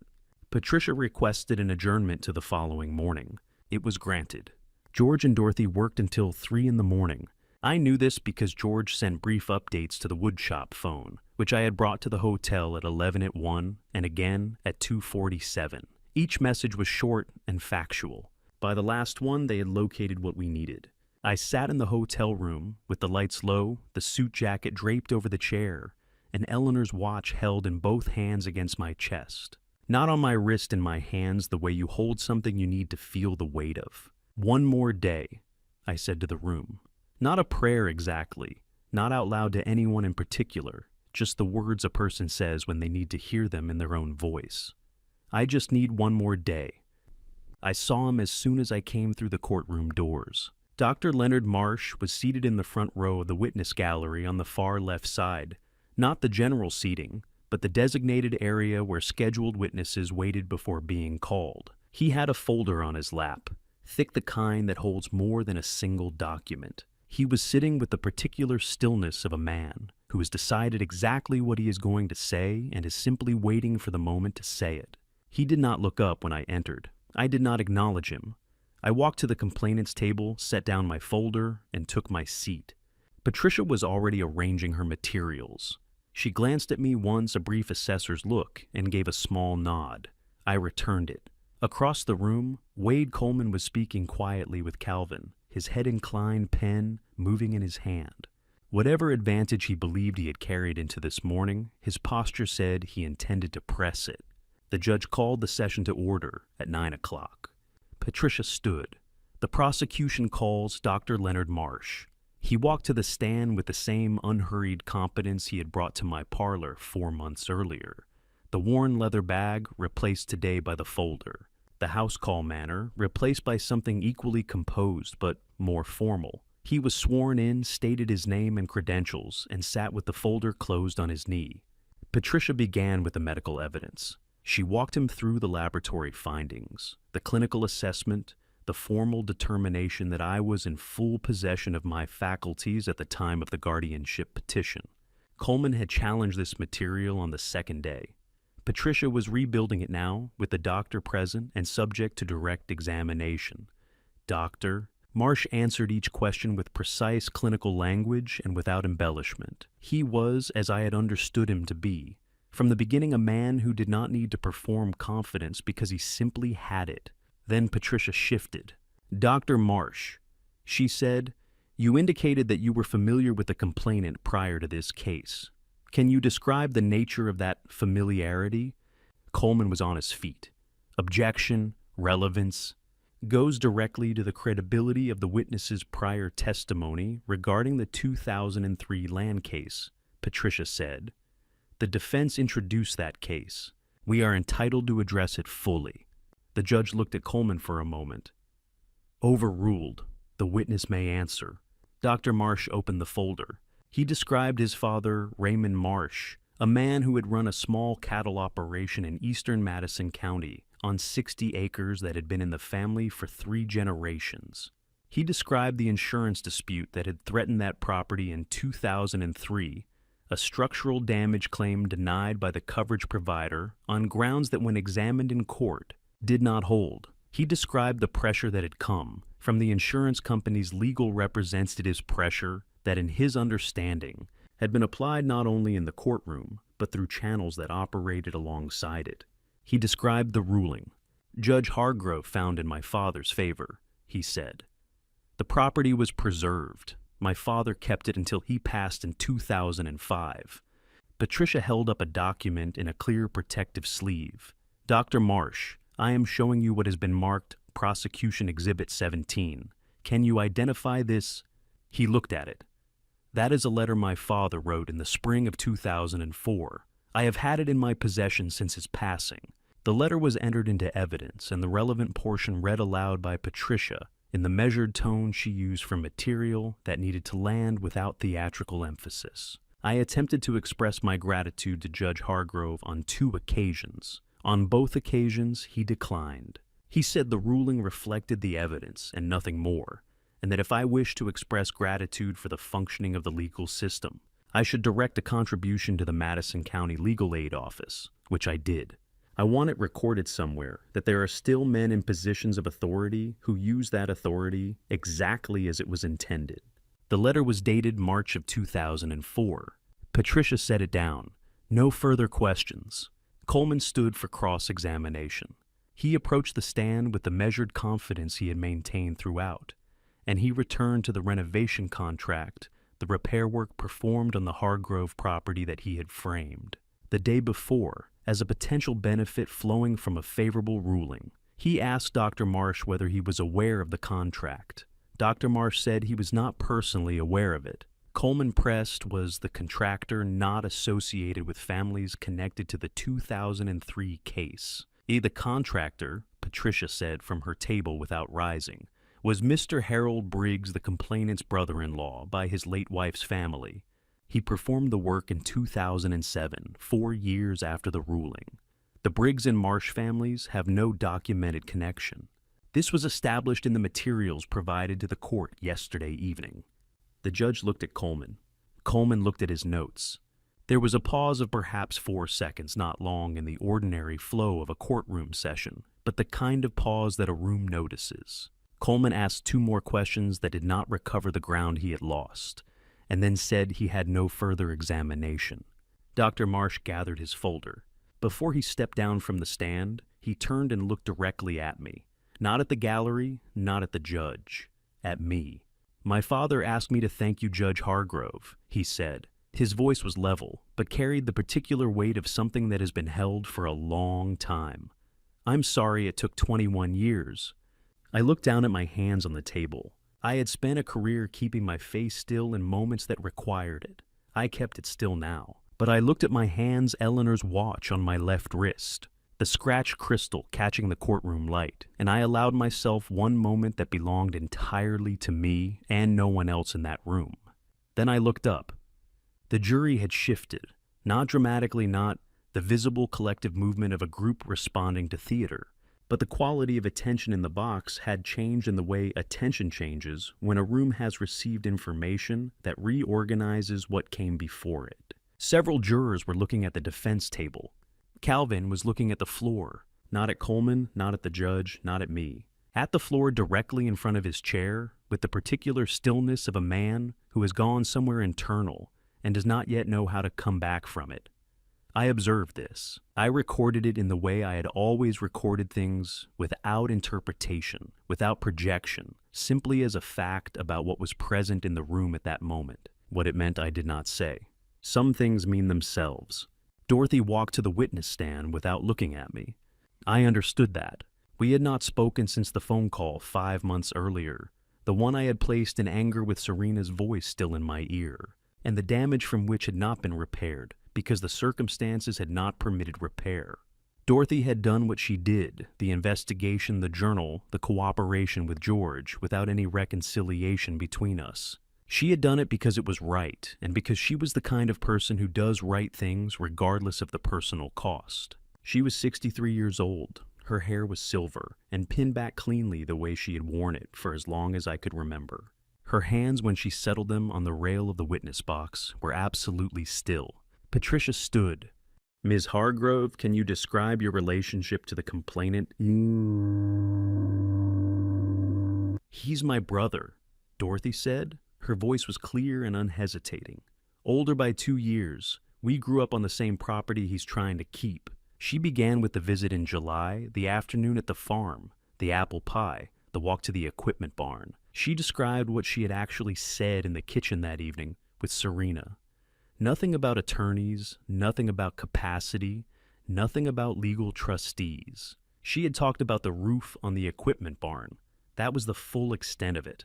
She described the phone call that followed and the drive back to the farm 3 days later, and standing at the front door, knocking until her knuckles were sore, while her brother stood on the other side of it and did not open it. Coleman objected twice. Both objections were overruled. Then Patricia introduced the journal. Dorothy explained how Eleanor had given her the lockbox quietly without ceremony in the last difficult months of her illness, and had asked her to keep it safe and open it only if it became necessary. She described the night she opened it alone at her kitchen table in Boone, after she had already begun to understand what had been done. Patricia held up the journal in its evidence sleeve. She turned to a specific page marked with a small tab and read aloud. The room was already quiet. It became quieter. There is something wrong with this woman. She looks at Thomas's land the way a hawk looks at something small in a field below it. She is patient in a way that frightens me. She asks questions that sound like care but feel like inventory. Calvin looks at her the way a man looks at someone he is afraid to disappoint. I do not think he is a bad person. I think he is a weak one, and I think she knows exactly how to use that. I am afraid of what she will do when I am no longer here to see it. Patricia set the journal down. The silence in courtroom 4 had a texture to it, the specific quality of a room full of people who are not moving, because moving would interrupt something. I looked straight ahead at the middle distance between me and the bench, not at Dorothy, not at Calvin, not at the jury. I held my posture the way I had held it through every difficult session of my professional life, and I did not allow the room to see what Eleanor's words read aloud in a courtroom did to the part of me that had loved her for 40 years. I had known what was in the journal. George had read me the passage months ago. I had lived with those words long enough that they should have lost their capacity to reach me. They had not. Coleman's cross-examination of Dorothy was brief and by his standards restrained. He questioned the chain of custody for the journal. How could the court be certain the entries had not been made or altered after Eleanor's passing? Dorothy answered with the patience of a former school teacher explaining something to a student who was asked a question. They already know the answer to the journal had been in a locked box in her hall closet for nearly 2 years, and the handwriting had been verified by a document examiner whose report was already in the court record. Coleman sat down. George took the stand in the mid-afternoon. He had the financial record organized in the methodical way. He organized everything chronologically clearly labeled, with summaries that a layperson could follow without specialized knowledge. He walked Patricia through 7 months of transfers, amounts, dates, destination, accounts, and the paper trail he had reconstructed from banking records, corporate filings, and the work of a forensic accountant in Asheville whose name was already in evidence. The total was $83,400, moved out of the primary farm account, in increments designed to stay below the threshold that would trigger automatic bank review. Routed through 2 intermediate accounts, one registered to a shell entity in Delaware, one to a name that cross-referenced to a cousin of Serena's in another state. The end destination in both cases was an account held jointly by Calvin and Serena at a bank in Charlotte. Coleman's cross-examination went after the forensic methodology. George answered each challenge with the steady patience of a man who has done this work long enough to anticipate the questions and is not rattled by them. When George stepped down, Patricia stood and addressed the judge. Your Honor, the prosecution would like to play a portion of an audio recording entered as Exhibit 22. The room waited. The recording began. Calvin's voice came through the courtroom speakers with the particular clarity of a close-range digital recording on a cold, quiet night. The words were unhurried, certain. The forest has a way of making old men think clearly, Dad. You should take your time. 12 people in the jury box sat without moving. I sat without moving. The recording ran for 47 seconds in total, long enough to establish the location, the circumstances the document being presented, and the explicit statement of coercion. Patricia stopped it there. She did not need more. The afternoon session was approaching its scheduled end when Patricia's phone lit up on the table beside her. She glanced at it, and something in her posture shifted, not dramatically, but the way a person shifts when a variable they have been anticipating has just arrived. She requested a brief recess, conferred with her associate for 3 minutes in the hallway, and returned to request an adjournment to the following morning due to a development from the defense side that required overnight preparation. The judge granted it. I gathered my materials. Around me, the gallery began to move, voices picking up the room, returning to its ordinary human noise after the wait of the afternoon. As I passed the defense table, I glanced once, not deliberately, simply as a function of the path I was walking, and I noticed that Calvin was staring at the chair beside him. The chair where Serena had been sitting for the first 4 days of the trial. It was empty. She had been escorted out by her own attorney before the afternoon session ended quietly through the side door, while George's testimony was still in progress. I had registered it at the time and set it aside for later consideration. Calvin was still looking at the empty chair when I walked past. He did not look up. He did not look at me or at Coleman or at anyone in the room. He simply stared at the space where she had been. I kept walking. Patricia stood at 9:03 on the morning of the 7th day. "Your Honor," she said, "the prosecution wishes to inform the court that Serena Hargrove has entered into a cooperation agreement with this office. Her statement, provided under oath and subject to cross-examination, will be read into the record by the Assistant District Attorney." The room absorbed this the way rooms absorb unexpected information, not with noise, but with a particular quality of held breath. Coleman set his pen down. Calvin turned his head toward the table where Serena had sat for the first 4 days of the trial, the reflex of a man looking for something that is no longer there. The assistant district attorney, a young woman in her 30s named Claire Abbott, stood at the lectern with a document of 14 pages and read it in the steady, unaffected voice of someone delivering testimony rather than performing it. She read for 31 minutes. The statement was detailed and specific.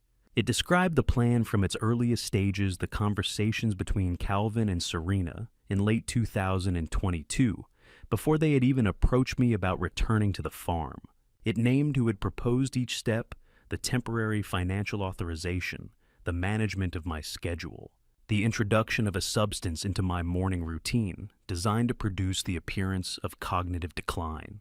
Serena's statement identified herself as the architect of the strategy and Calvin as the primary instrument of it. She was precise about the distinction.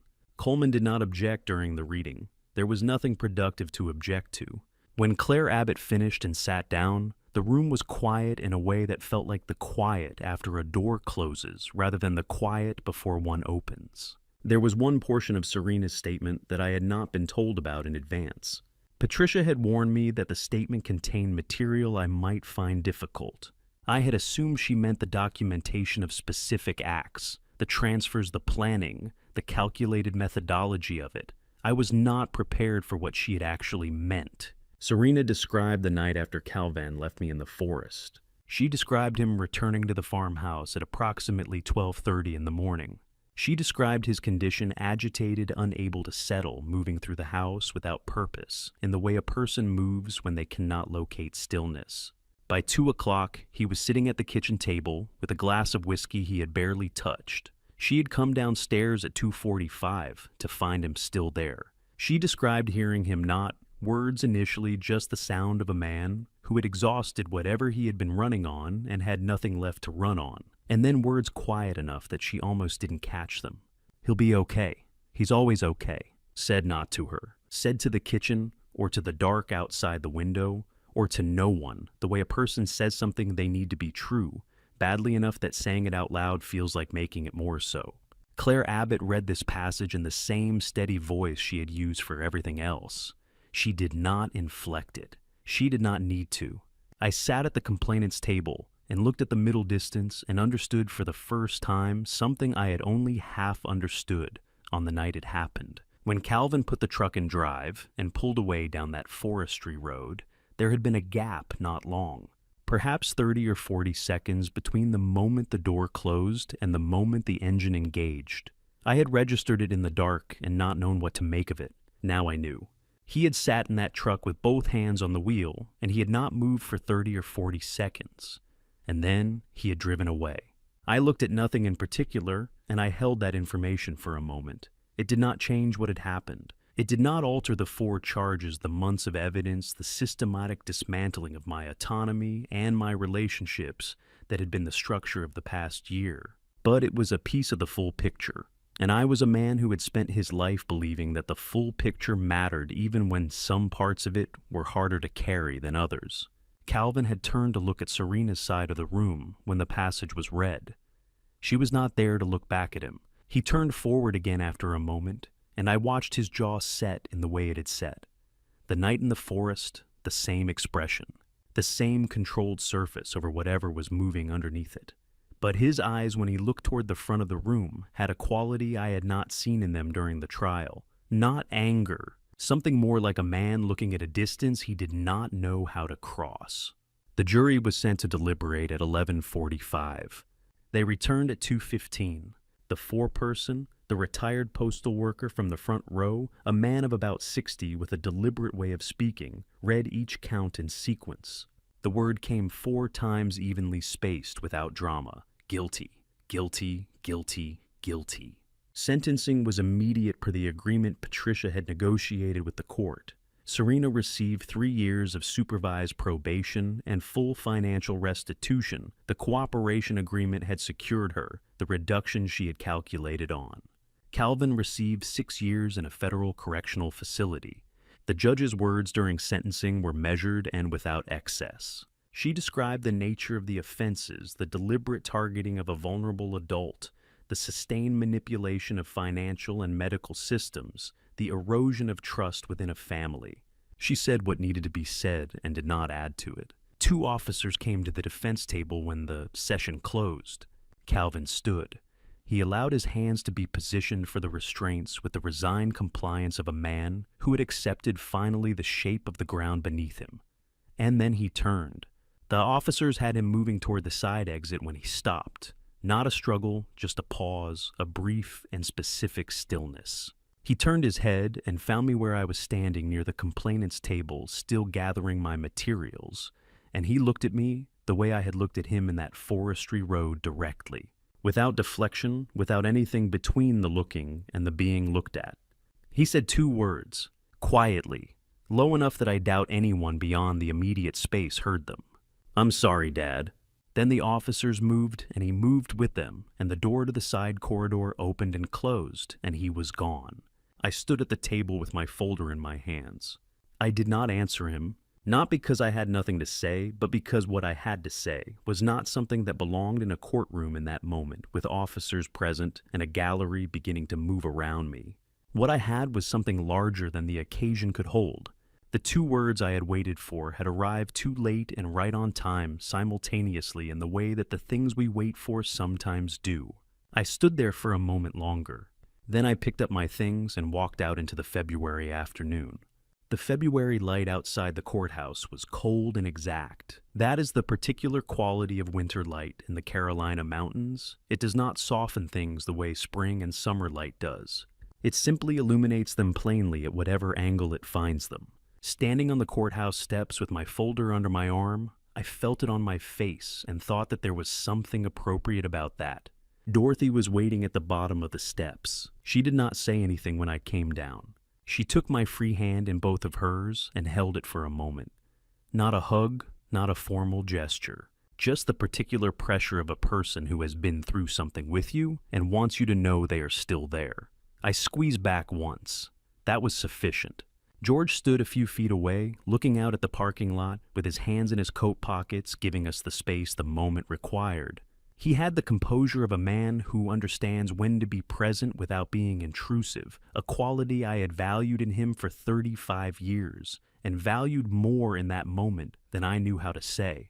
3 reporters had assembled near the bottom of the steps. They moved toward us when I appeared. George stepped forward before they reached us, not confrontationally, simply positioning himself in the way of the most direct approach, and said something brief and quiet. By the time I had descended the last step, they had reconsidered. The 3 of us walked to the parking lot without being followed. I looked back once before we reached George's truck at the courthouse building. The stone facade, the windows of the upper floors. Courtroom 4 was on the 2nd floor, northeast corner. I could identify the windows from outside, from 34 years of knowing the building's interior. I had walked out of that courthouse after a great many sessions over the years. I had always been the last one to leave, the last to gather materials, the last to check that the room was in order, the last to let the door close behind me. Today I had walked out in the middle of the afternoon, with the building still occupied, the lights still on other people's proceedings still underway. It was a different kind of leaving. The weeks that followed had a quality I had not anticipated, not relief exactly, and not emptiness. More like the specific stillness of a house after a long noise has finally stopped, when you are not yet certain whether the quiet is permanent or only a pause. I returned to the farm alone. The land was still there, the 400 acres of red clay and longleaf pine that my grandfather had broken ground on before my father was born, that my father had passed to me, that I had tended for 40 years alongside Eleanor. The cattle operation needed attention. The south pasture needed the fence work that had been deferred through the months of the trial. The equipment barn roof, which Dorothy and I had agreed needed addressing before winter, had made it through without incident, but would not make it through another season without repair. I worked. It was the right thing to do. The farm had always been the right thing to do when thinking needed to be done, alongside something physical. On a Saturday in early March, I began clearing the rooms Calvin and Serena had occupied. I did this alone, and deliberately moving through the space with the methodical care of a person who is performing a task that requires both attention and a certain amount of steadiness. Their belongings had been removed by that point taken by others in the weeks before the trial. What remained were the small residual traces that a room retains after it has been lived in a shelf configuration adjusted to different preferences, a window latch that had been set differently, the particular arrangement of the furniture that someone else had established. I worked through the morning, at some point in the late morning moving items from the closet shelf to assess what needed storing. I dislodged something from the back of the upper shelf, a piece of paper folded. That had been sitting there undisturbed long enough to have gathered a fine film of dust along its upper edge. I unfolded it at the foot of the bed. The crayon lines were faded but legible, the oversized circle hands, the straight line arms, the 2 figures standing side by side. Above them, in the careful capital letters of a child who had recently learned how to make them, me and Dad, just as heroes. I sat down on the floor where I was standing. Not because my legs gave out, because the moment required sitting, and the floor was there, and I sat. I held the paper with both hands, and I looked at it for a long time. Not thinking about anything in particular, not analyzing or processing or arriving at conclusions. Just looking at what a boy of 8 had made one Tuesday morning, 32 years ago, before anything that had happened, since it happened. I was still sitting there when I heard Dorothy's truck on the gravel. She came in through the back the way she always had, calling out when she heard no answer at the door. She found me in the room, still on the floor, and she sat down beside me without asking for an explanation. The way a person sits when the explanation is visible and additional words would be an imposition. We stayed there for a few minutes. Then I got up and she got up and we went downstairs and I made tea and we sat at the kitchen table and looked out at the March fields together. The conversation we had was quiet and uneven in the way of conversations between people who have been through something together and are finding their way back to the ordinary register of sibling life. We talked about the barn roof. We talked about a book she was reading. At some point, she mentioned that she had been thinking about coming down on alternate weekends for a while, if I didn't object. I said I didn't object. She left before dark, and I stood at the kitchen window and watched her taillights move down the long drive. That evening, I found a composition notebook on the shelf in the study, the last of the supply I had kept there for years, all the others having been used in the months of evidence gathering. I took it to the kitchen table and opened it to the first page. I had never kept a journal. I had kept case notes, correspondence, records of various kinds. Not a journal. I wrote for an hour. I wrote about Eleanor, specific things, small things, the kind of details that a person forgets they are holding until they sit down and discover the inventory. I wrote about Calvin at 16 in the back row of my courtroom. I wrote about one night in December, standing alone in a pine forest with my hand on a watch, not afraid. Near the bottom of the page, I wrote a question, not because I expected an answer, but because it had been sitting in me since the February afternoon I walked out of the courthouse, and it needed to be placed somewhere outside myself. When does a father stop being a father? I sat with it. Then I wrote below it in the same unhurried hand. Never. I closed the notebook and turned off the kitchen light and stood at the window for a while. Outside, the season's first snow had begun. Not heavy, just the tentative early fall of it, drifting down through the dark over the fields.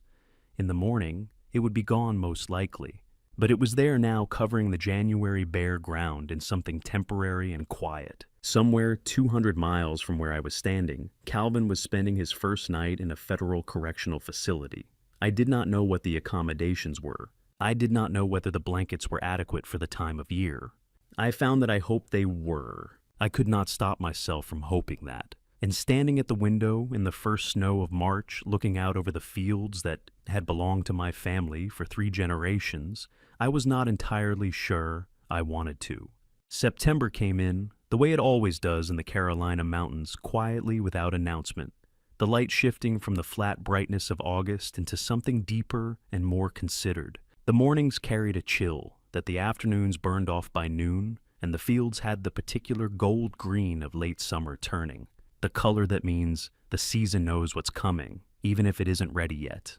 George came on a Saturday afternoon, and we sat on the front porch the way we had sat on porches together for 35 years, with coffee without agenda, watching the light move across the south pasture.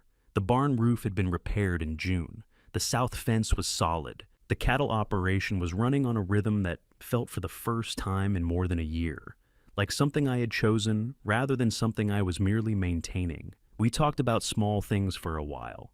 A case George had been consulted on, remotely nothing serious, a property dispute in Buncombe County that needed a clear set of eyes.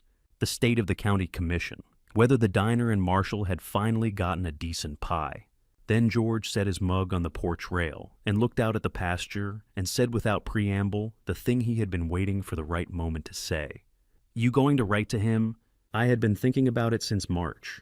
Not obsessively, not the way I had thought about the evidence, the trial, the architecture of what needed to be built and then executed. More, the way you think about something that you know is waiting for you at a particular distance. And the only question is whether you have closed enough of that distance yet to make the attempt meaningful. 6 months had passed since the February verdict. I had spoken to Patricia twice, once about the restitution process, once about a procedural matter that needed my signature. I had received a letter from Dr. Marsh in April, brief and warm, saying that his father's name had been spoken in a courtroom and that he believed something had been completed that needed completing. I had written back. I had not written to Calvin. Soon, I told George. I looked out at the same stretch of pasture he was looking at, the light going amber in the late afternoon. "I think I'm nearly ready." George nodded once. He finished his coffee and stood up, with the deliberateness of a man whose knees register the change of seasons before the calendar does. He shook my hand at the top of the porch steps, not the casual parting gesture of people who expect to see each other shortly, but the kind of handshake that acknowledges something has been shared and continues to be shared, without requiring the acknowledgement to be spoken. He drove out at 4:30. I watched the truck reach the end of the drive and turn onto the county road, and then I stood on the porch alone for a while, with the last of my coffee going cool in the mug. I thought about what I had learned, not the events those I knew, with the precision of a man who had written them down and lived through them and watched their consequences unfold in a courtroom. What I had learned was something more difficult to locate and more resistant to being organized on a page. Something about the relationship between two things I had spent my career treating as related but distinct. The law punishes conduct. That is what it does, and what it is designed to do. And in the right hands, it does that work with a justice I continue to believe in. I had watched it work imperfectly slowly with all the friction of a human institution, but genuinely over 30 years in more cases than I could number. But the law cannot restore what it did not damage. It cannot return a boy to the man that boy became, or give back the decades between a crayon drawing and a courtroom, or undo the particular grief of a father who sat across from his son and watched a jury deliver the verdict both of them had made inevitable. The farm was mine again. The accounts were cleared. The legal apparatus had done what legal apparatus does, and it had done it correctly. What the law had not returned, what no sentence could have returned, was the boy who drew that picture. Mourning him was something I would have to do on my own schedule and my own time, without any institutional framework to give it structure. That was not a failure of the system. That was simply the limit of what any system can do. Healing is not in the verdict. It lives somewhere further down the road in territory the law cannot enter.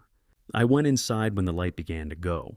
The study was quiet, the late afternoon kind of quiet that has settled in, rather than arrive the kind you don't notice until you stop moving. I sat at the desk and took a sheet of paper from the center drawer, the good paper, the kind I use for correspondence that mattered. I placed it on the desk in front of me. Then I reached to the left side of the desk and picked up the watch. Eleanor's watch. I had worn it on my wrist every day for 34 years, through every proceeding, every verdict, every walk through a courthouse parking lot. I had carried it into a pine forest on a December night and held my thumb against its worn edge while I waited for headlights. I had held it in both hands in a hotel room at 3 a.m, while George and Dorothy worked through documents 2 counties away. I set it on the desk beside the paper, not on my wrist. Beside me the way you place something near you when you want the presence of it without the weight. I picked up the pen. I thought about a boy of 8 with a red crayon and a blue one making something at the kitchen table on a Tuesday morning before his father left for the courthouse. I thought about a teenager sitting in the back row of a courtroom with a spiral notebook taking notes on a life he intended to build.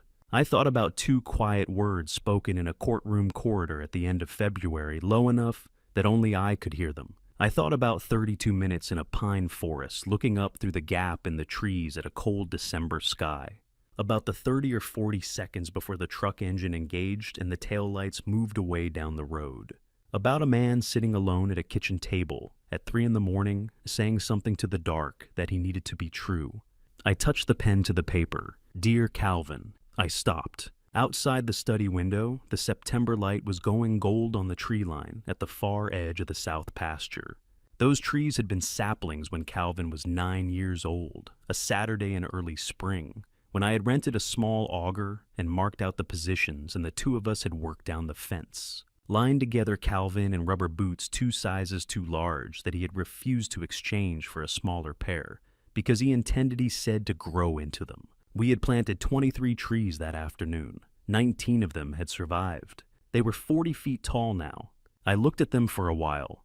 The pen rested in my hand against the paper, the ink just touching the edge of the letters I had written. The light was changing as I watched the way September light changes in the late afternoon, slowly, and then all at once. I do not know what I will write after that opening. I do not know if he will write back. I do not know whether we will ever stand together on this porch again, in some autumn that has not yet arrived, watching the same fields from the same railing.